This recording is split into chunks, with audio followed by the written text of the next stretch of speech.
Hello everybody, here with Emmy Pescott on episode 35 of the Daily Feed Show. Woo!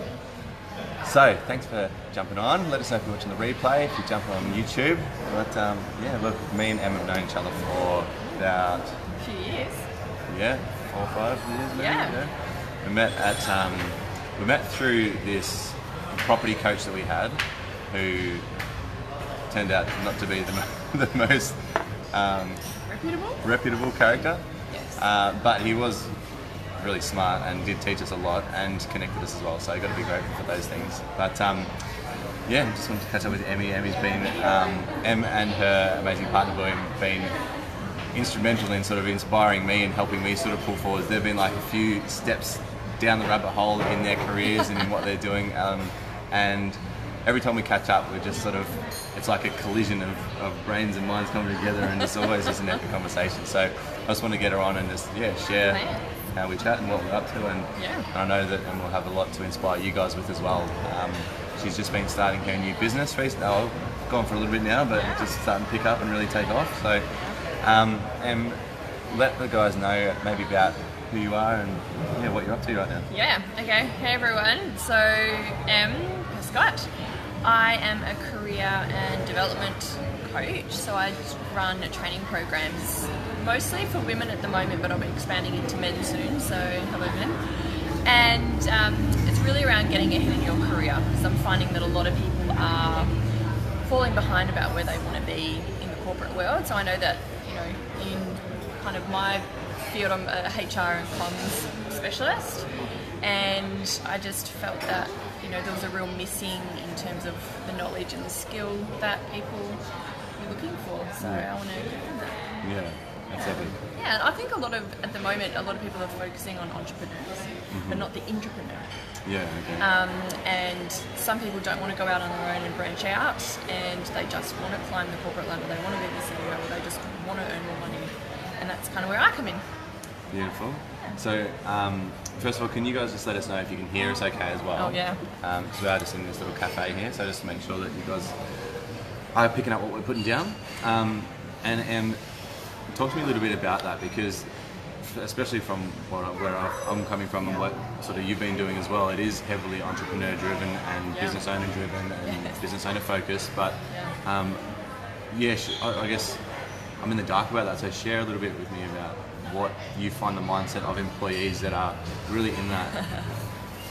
Yeah, I guess, Thanks, the people that I'm working with, most of my clients are generally women at the moment who are just really unsure about where they want to go, or they do know where they want to go, but they just don't have the confidence to get there. They don't know the right steps to take to be able to get into that position that they want. So a lot of it for me is around, much like an entrepreneur, building that confidence, and then just really I focus a lot around their mindset, what limits them, what stops them. Because I find that once you remove that, anything's possible. They just go and do whatever they want to do. Yeah, and it's just removing some of those barriers and some of those fears which have come up mostly around just past experiences, and most of it is around where they've failed before and then they're too scared to fail again. So it's just removing those failures and not seeing them as failures, but seeing them as actual learnings, because nothing is ever a failure. And my hubby and I we have the motto of fail fast. If you're going to do something, just fail fast. Learn and move on. And it's just about embedding that mindset to these people in the career world. There was a book, Create or Hate. Have you heard of that? No. It's only a really short one, but this guy has completely adapted that. And one of the stats, he said that like top executives and top CEOs and entrepreneurs, they aim for a 97% failure rate. So that's about right. Yeah, like the more you do, the more iterations. He's like, he will write a book first time, he'll just publish it, no editing. It's done. Read it first time on audio, and he's just like, you're either creating, or you're hating on yourself, or you're taking on someone else's hate or hate from the past, and you're blocking yourself. So it's like, literally just stay in that creation space. Absolutely. And I think that anyone, whether or not you're an entrepreneur or whether or not you're just wanting to get ahead in the corporate world or whatever career that you're wanting to do, it's around also I heard a saying the other day, it was from a lady called Denise Duffield Thomas, so she's the lucky bitch. Okay. Really good book to read, and she also does podcasts and boot camps and all sorts of things. But hers is around just do it half-assed and get it out there. Yeah. You know, refine it later. I've got a book that I've been sitting on. I just haven't finished the last chapter, and I'm this close to just releasing it like that. And just saying, I didn't finish the last chapter, done. Yeah, like just get stuff out there, just do things. And I think also when with your career, it's like, you know, you may not be ready for the next move, but have that conversation. You know, it doesn't matter if you're not ready now. You might be ready in 6 months. Yeah. Let people know about it now. Yeah. That's a really good idea. Yeah. So how about the relationship between the people you're working with that are employees and they're wanting to advance themselves and move up the ladder and sort of change their mindset to, I guess, really get more fulfillment out of what they're doing, and that relationship with the business owner as well? Is that a dynamic that you work with them with, or? Absolutely, because people stay or leave a business because of their manager, and it's most of the time it's just that people have in their mind what they want to do, they just don't tell the business what they want to do, and then they get frustrated that all of a sudden the business doesn't understand what they want. It's like, well, did you tell them? Who did you have a conversation with? Just have a little restructure here. Oh yeah. Oh, that's better. And lost my train of thought now. Sorry. What was it? Something about the relationship with The business owner and the employees, because like business owners obviously have to some extent needed to embrace that, embrace the failures and understand that mindset. But then I've found that from coming from an employee background, a lot of business owners also, they didn't want me to dream too big, because otherwise it's like, well, you're not going to stay with me and help me run my business as well. So that dynamic of, I want you to do everything you want to have, but just not above my business and not beyond this scope. And I think the most important thing there is finding a business that works with what you want. So one of the things that I teach is around interview skills, and it's not so much I focus a lot on what to do for you to go in and be your best, but it's around how do you interview them to find that out. Because why do you bother working for someone who isn't going to embrace who you are and embrace what you're about? You want to work for a business that is going to lift you up and really promote that. So promote you. Promote you, yes. Otherwise you're wasting your time, and you're wasting their time. I remember the shift. I've had over 70 jobs, fucking 30 different industries. I've worked in every fucking field. I just haven't gone to space yet as an astronaut, but I'm working on it. But I remember a massive shift from going to job interviews to try and get a job to I'm going to this job interview to interview this business and these people to see if I'm willing to work with these people and partner with these people. And good. From that mindset, I got every job on the spot. Yeah, absolutely. Well, one, it takes away that fear of that, because when people are going into interviews, they're always like, will they accept me? Will they accept me? Will they like me? Am I saying the right things? Am I blah, blah, blah? Who's that? Things keep coming up on the screen. No. I get distracted. Hi, Luke. Hey, Chad. Good question, And I think that when you take away that mindset of you trying to impress versus you just inquiring, you just finding out what's going to work for you, it takes away that pressure. Full on. Reminds me of How to Win Friends and Influence People, being interested instead of interesting. Yes, absolutely. Like, fuck being interesting. Like, you're interesting anyway. It's just find out about other people. Okay, cool. So what have you found the response so far to this, to what you're doing and helping people like really embrace this mindset and promote themselves? Really amazing, actually. I think for me, I mean, I work in HR as well, and you know, in the communication space. So for me, like, this stuff kind of comes easy. And so when I put out a program around how to write really basic stuff, how to write a resume, how to really blitz your interview. When people write to me every day about, oh hey, I went for this and I got an interview, and hey, I went for that and I actually got the job. I'm just like, oh my god, like, makes you feel amazing. it's so exciting, because I think, why shouldn't people get that?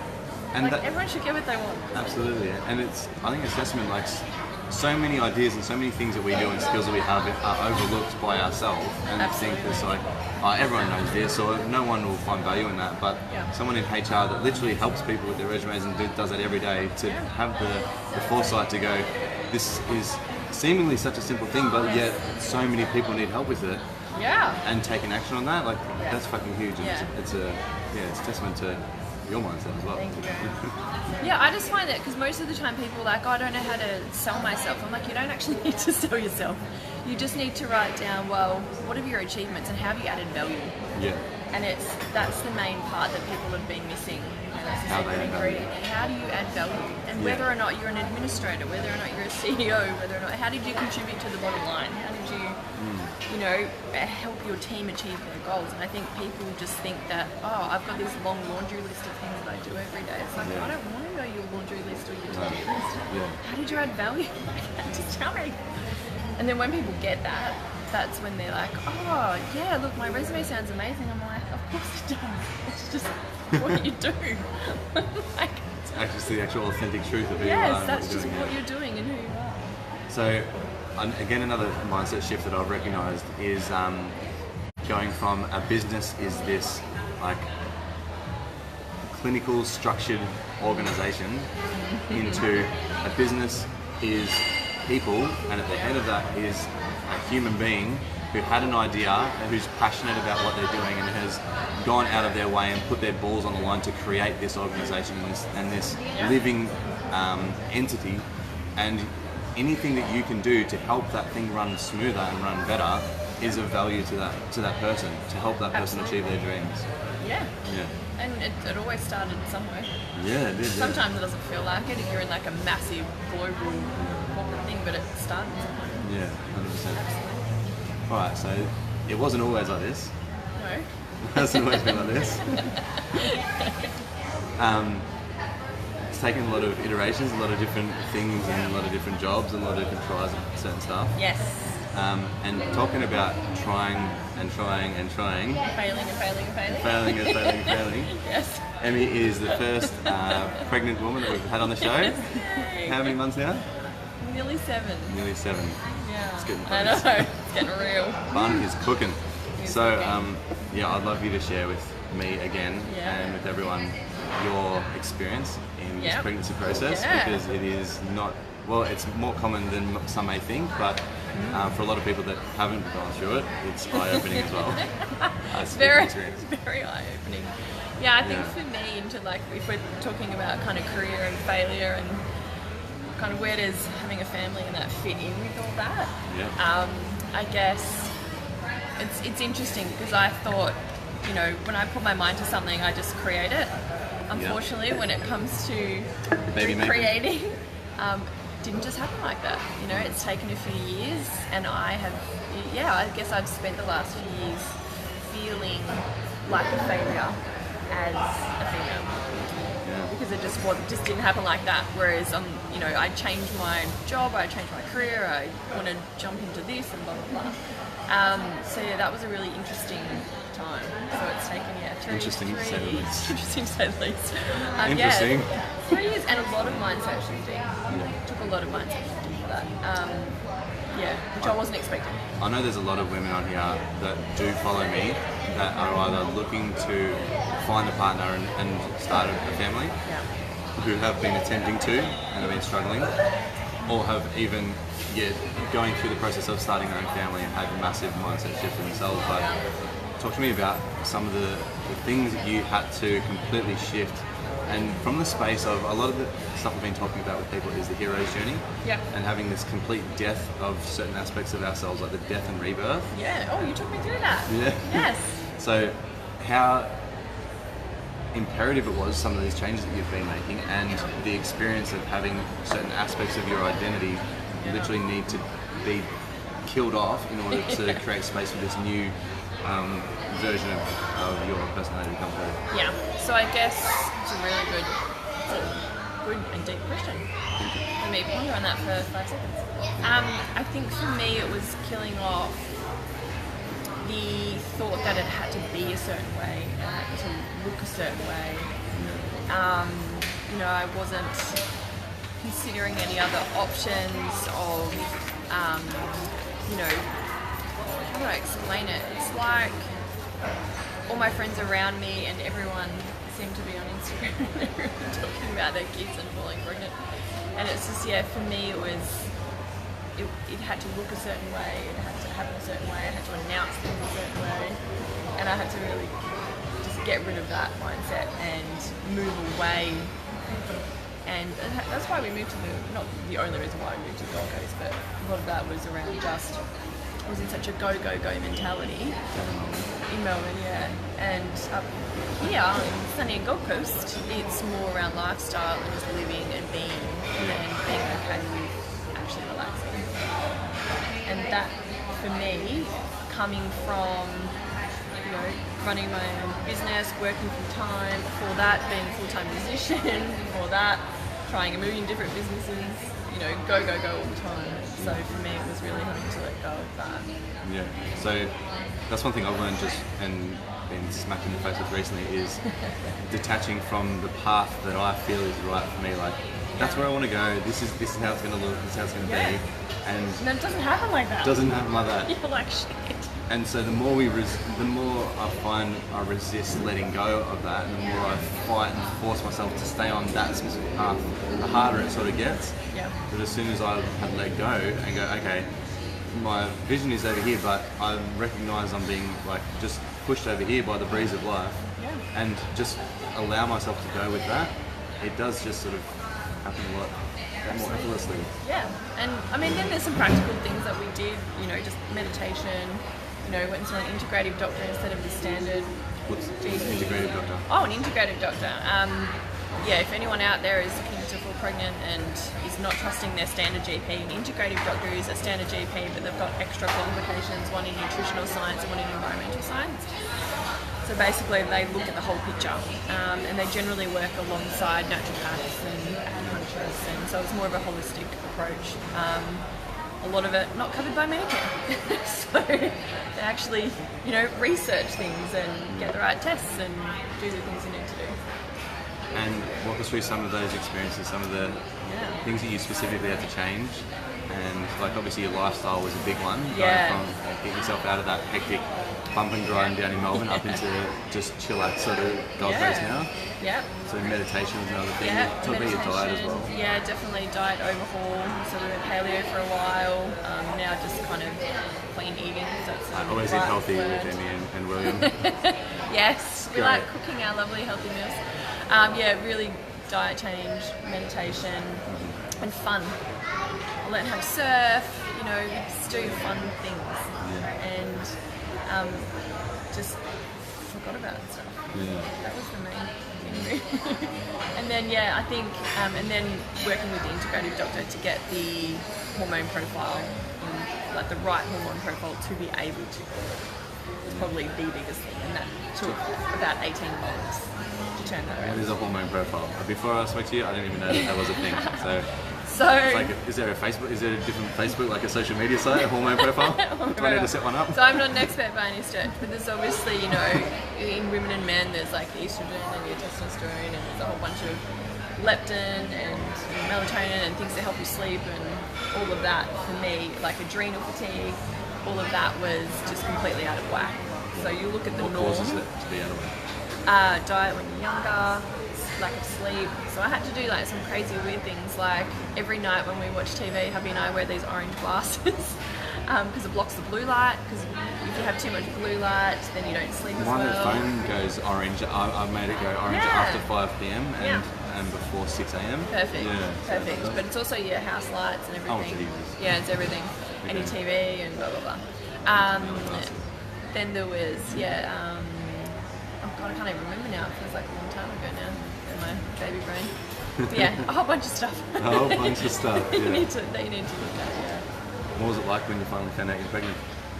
Oh, we didn't believe it. Yeah. Because it happened naturally. Yeah. So For 3 years you said you were trying. yeah, we had one miscarriage and then couldn't fall pregnant after that. And then it was 2 or 3 years. Yeah. That's amazing. Yeah, we didn't believe it at first.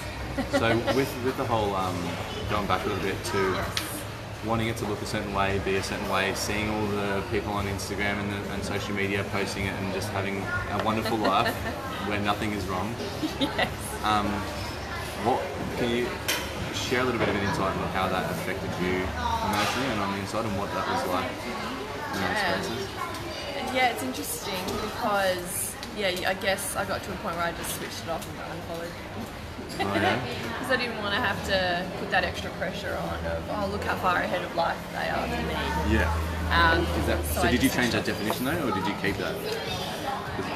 No, I changed the definition for me, but I also then still didn't have it in my face, if that makes sense. Yeah. So I moved on from that being an issue, but I also limited my exposure to it as well.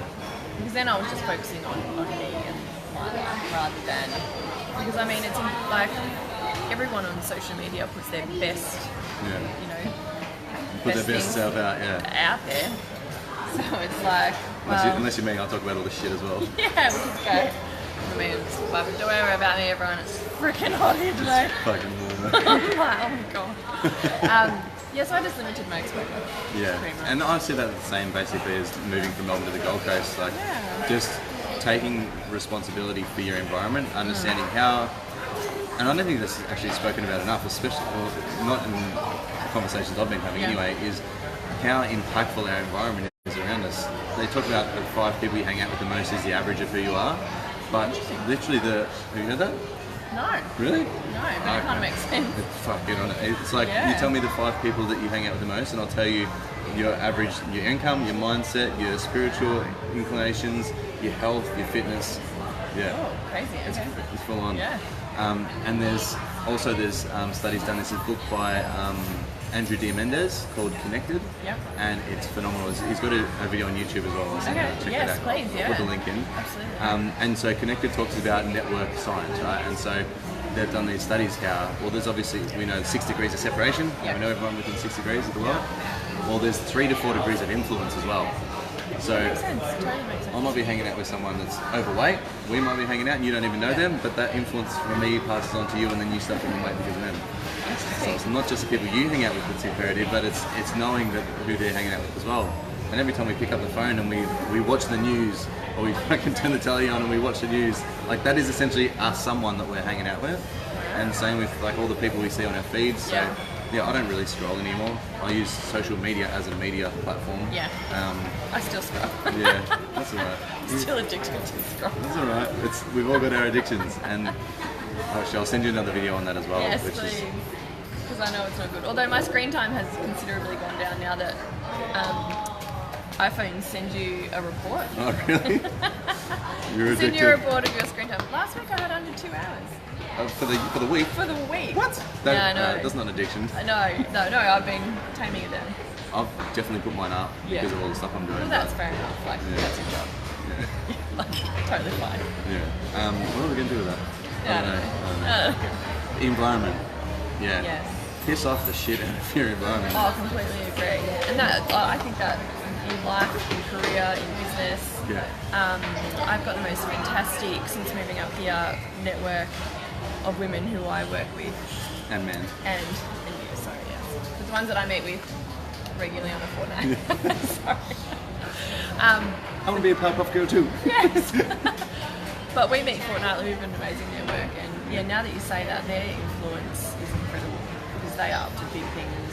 They are into all the same things that I am, wanting to help the world. And that's What's the big picture? For them or for me? For you. For me. Which incorporates everyone. Sure.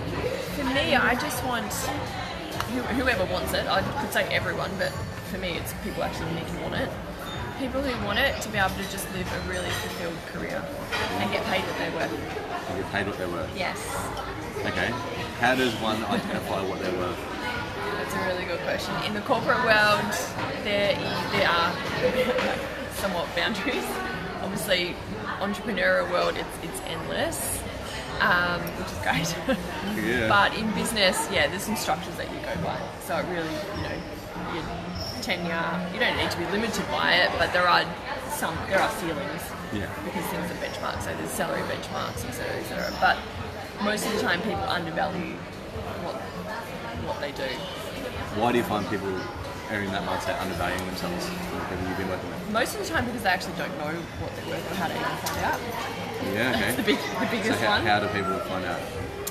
There's some tips you can give people that might be out there that are in their job going, how much am I worth right now? How do I find out this kind of You've stuff? got to research your salary surveys.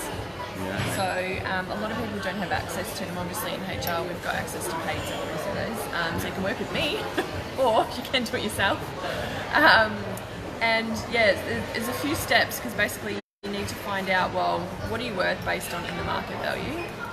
Then where do you sit within that range? Because there's like a median, then you may sit between 80 to 120% of that median depending on your experience levels, skills, knowledge, education. Yeah. And that's the hardest point for people is to actually pick where they sit on that scale. That's what I help them with. I used to go into a job and I'd go and find the person that was earning the most or getting the best. And I was in sales roles mostly, so that's performance based. I recognise that.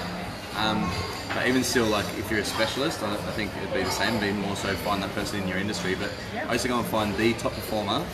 I would have lunch with them. I would get in their ear. I would sit with them. I'd ask to leave and go and be with them while they were working to learn from them. And my goal was to get whatever, like more than whatever they were doing. And so I love that. Yeah. So I'm gonna put that that cap.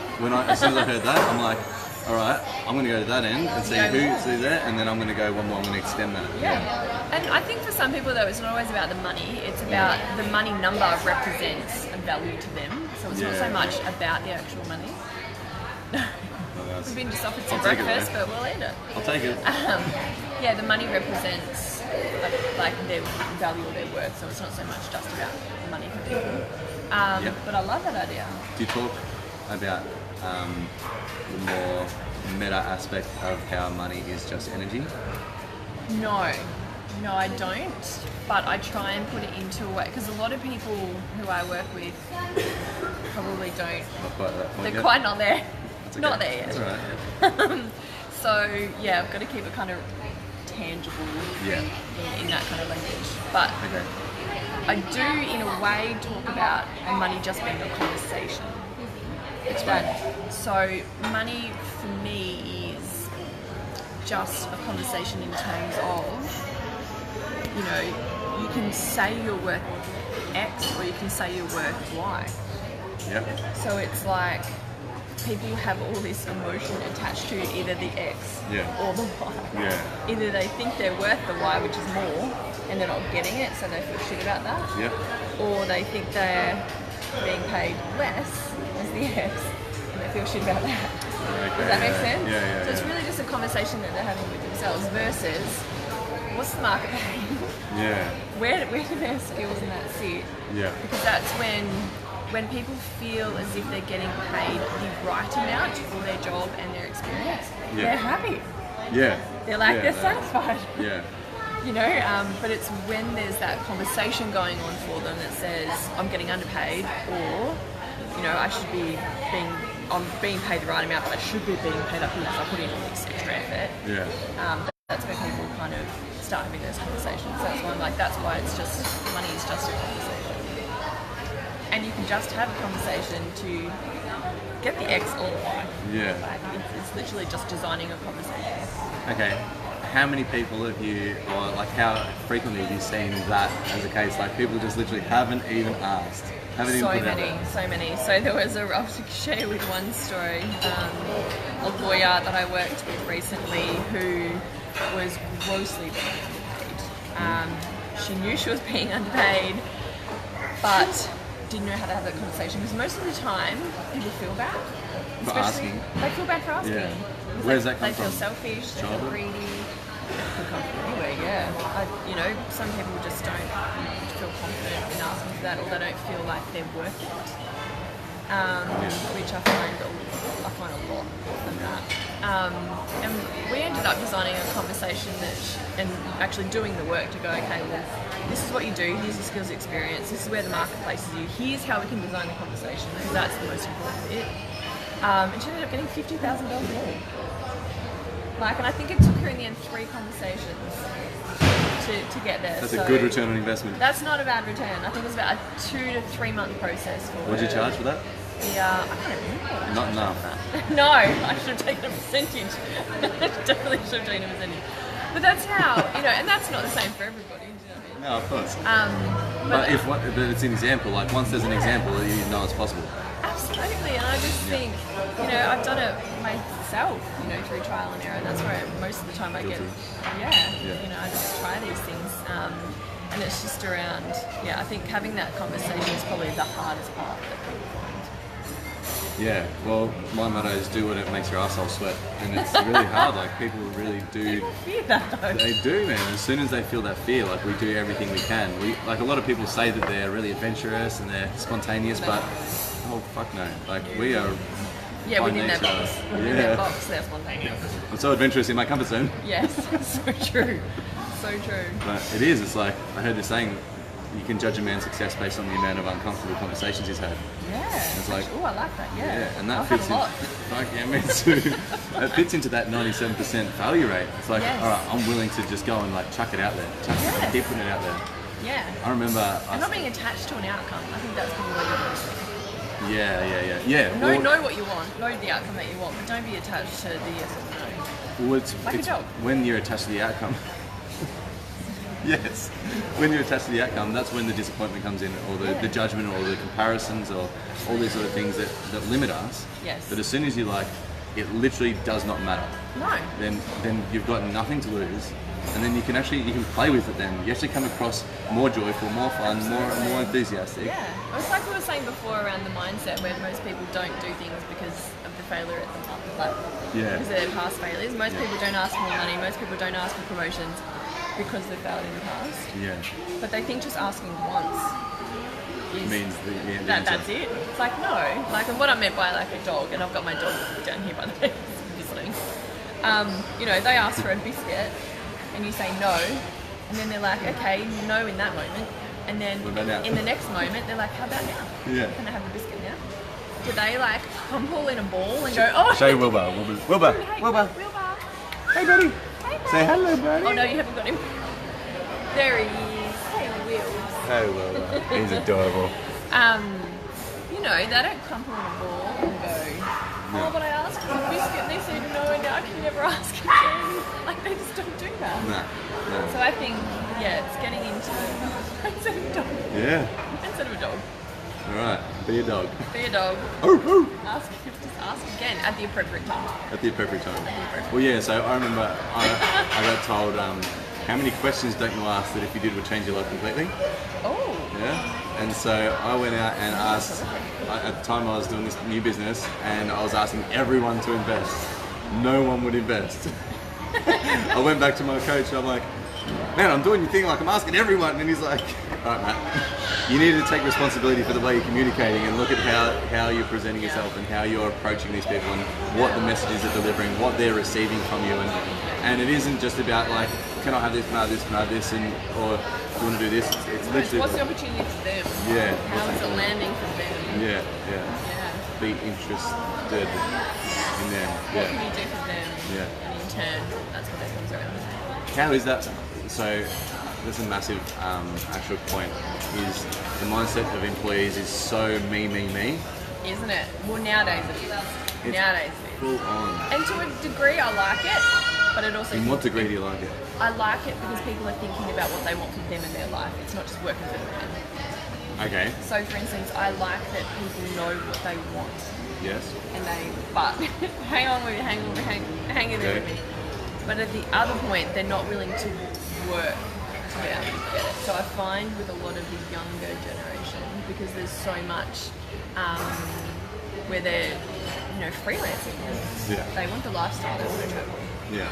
Which I think is great, and I love that they know that and they want to do that early, but they're not willing to wait or put the time in to then get where they want to go. It does make sense. So that's the downside. What just got me going then was working for the man. Yeah. Right? Who's the man? Well, I mean, I'm the man. No, but who's the man? Well, I'm in a corporate sense. We're talking about like a company. A company is the man. Yeah. It's a terrible phrase. I haven't really thought about it until you just brought it up, but it's fucked because creates this imaginary higher being that I don't want to work for that thing. Where like I said before, like the business owner that started that put his balls on the line, or her line, or her balls on the line, to risk everything probably to do what they're doing, and then employ all these people that build it up to that level. Obviously, there's governments to run you up, but there's it's being in service. Like they're trying to do something to be of service. Yeah. And I guess it just doesn't feel like that for people, because a lot of the time where businesses get it wrong is that they've lost that connection with their people. Yeah. Okay. So I think a lot of leaders need to remember that they need to bring those values to their people To the bottom line. to keep that going. Yeah. Because otherwise it does feel like you're just working through this imaginary. You know, if you're a CEO, then go and talk to your people, visit wherever they are, if they're out on site, or if they're, you know, use the technology to connect with them. So It is that whole the fish rots from the head down. It's like, and because I mean the CEO doesn't necessarily need to be around every single employee if they've got 10,000 employees. They need to inspire their top people to Yeah, do that, exactly. and they need to inspire their top people to do that. Yeah. I think that's where So- some do it really, really bloody well. But again, going back to what you said before, is when you're going out there looking for someone to work with, because this is the majority of your time in these positions, it is, and we haven't spoken about values, we sort of touched on it, but if you're not aligned with a company that's got values that are aligned with what you value, then get the fuck out. And that whole I don't want to work for the man, like that, I just hear it's a massive fucking cop out. Yeah. And Because some businesses are incredible. yeah, You know, that's epic. why I work in the field of, you know, not entrepreneurs, but entrepreneurs and people who want to work for a structured company who that's their preference and they feel safe there. But you need to work for a business or a company that you're passionate about. Yeah, 100%. Because otherwise you're just going to be miserable. And what's the point? And the support that I found going through a lot of businesses and them becoming a business owner and hiring people was the two types of people I saw was one, people with ambition that actually wanted to either climb the ladder or do something of their own and just wanted skills, or people that just really wanted valued safety and security and wanted longevity and community. There, which is great. Both, yeah. It's fantastic. And I felt pullback and pushback against the growth in a lot of businesses. They're not ready for it. Yeah. They're just not ready. No. So it's about finding what's aligned with you. Yes, absolutely. You help people do that with Yes. get clear on their values. Absolutely. And then, It's one of the first things that we do. Yeah. Like, what do you want? Because a lot of the time people just go, I just want to earn more money. It's like, is that what you really want? Most of the time it's they want to spend more time with their family, or they want to feel like they're being a contribution to the world. And you can do that. You can work for a non-for-profit. You can work for a service-based company that, whatever, that interests you. You know, be a geologist or a scientist or administrator or an EA or like whatever. But it's just got to be something where you feel. I feel like most people, when they know innately that they're being a contribution, that's where people get the satisfaction and fulfillment from. Yeah. Not just turning up and earning a paycheck. And I think progress or growth as well is another one. Yeah. Like if they feel like they're not just sitting on their laurels and they've got leaders that genuinely care about their growth and where they're at, as well as feeling like they're contributing, I think that's a pretty potent formula to keep people on board. And if you're not getting that, leave. Get the fuck out. I don't know why people think they need to stay in jobs, and sometimes it's because of family commitments and whatever else, but you can transition and get what you want and not, you know, stuff up your family and whatever else. Like you can make that transition. They just, you just need to have that confidence in yourself. And you can have the confidence in yourself, get the You come and people talk to around me. you, get the people around you that can help instill that. Yeah, change your Absolutely. environment. Yeah. Get the people around you. Yes, absolutely. Where can people find you? And how can people work with you? And what are you doing in 2019 to change the world? Ooh, really exciting things. So you can go to promotableyou.com.au. So all my programs and things are on there, or one-to-one coaching, or my Facebook page, which is PY Australia. 2019 is exciting, so I've just launched my interview masterclass and then my interview pro online course. So basically it's a whole suite of online resources where you can just go in, learn, it's your interview. Because a lot of people haven't interviewed in a long time. Yeah, And a I lot of did it people regularly. Yeah, and a lot of people suck at interviews. Yeah, so, true. you know, so that is, I've been getting incredible feedback. I only just launched that in November. 2019, I'm going to be putting, I haven't even announced this yet, but I'm going to be putting Daily Bee special. Daily Bee special. I'm going to be doing a career boot camp. Career boot camp. What does this look like? Don't know yet. Okay, beautiful. But it's going to be for people who really want to excel and accelerate where they are right now and go to the next level or change careers or return to work. So it's going to be an intensive, either 8 or 12 week live program where we just Boost up. Really Boost it. sounds like you're really going to help Accelerate the people career. really find fulfillment in either growing where they're currently at or find something that's really aligned with what their values are, what their passions are. Absolutely. So I'm finding out at the moment, so if anyone's watching, write in the comments, like if you were in such a career accelerating program, what would you want to learn? Or what are your fears? Because I'm collecting all the feedback at the moment so I can actually launch a program that's valuable and what people want. Because I can say what you want, but I want to know what you want. Yeah, so And then I'll tell you what you need. So what it is that you're looking for that you feel would help you boost where you're at currently in your career or help you get to that next level, things that might help you get a promotion in your current position or things that might help you transition into a new one, into something that's more fulfilling than what you're currently doing. So what do you guys feel like, what skills, what attributes, what characteristics and traits and skills that you think you might need to do that, and we'll hit you up and put together a killer boot camp. Absolutely, and it would work. The same principles would work for entrepreneurs as well. Absolutely. So for anyone, it's just where if you want to be here and you want to get here, I'm going to give you just the tools, conversations, things that you need to do to get there. Awesome. Any last messages you want to deliver to everyone before we head off? No, just thank you for your show. That was really insightful. I didn't know what to expect, but this has been really Me neither. Just great work on everything that you're doing. I think it's very inspiring and thanks for having me on the show. No, thank you for being here. I love it. Alright guys, thanks for hanging out. Thanks for watching. Thanks for watching the replay and catch it on YouTube at Matt Banks, MATBANKES. That's all my social media sites, so there and we'll catch you guys soon. See ya.